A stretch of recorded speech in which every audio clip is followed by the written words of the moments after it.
How to fix Marvel Rivals 99% loading bug. So let's find a solution to fix this issue. This error can be frustrating while you're trying to play the game. So here are solutions that may help.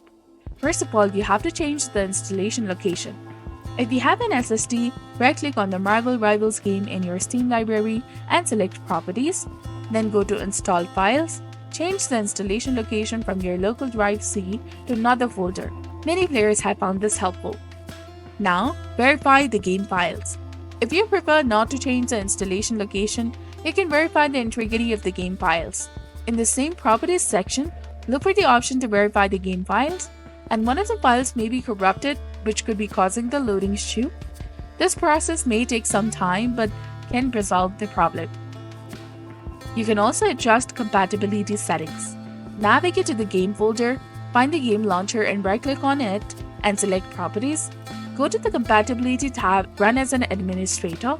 You can also try running the game in compatibility mode for Windows 8 or earlier versions like Vista. Test each option to see which one works best for you. And that's it for the solutions. If you found this video helpful, please give it a thumbs up and subscribe to our channel. Do not forget to hit the notification bell. Thanks for watching. See you in the next one.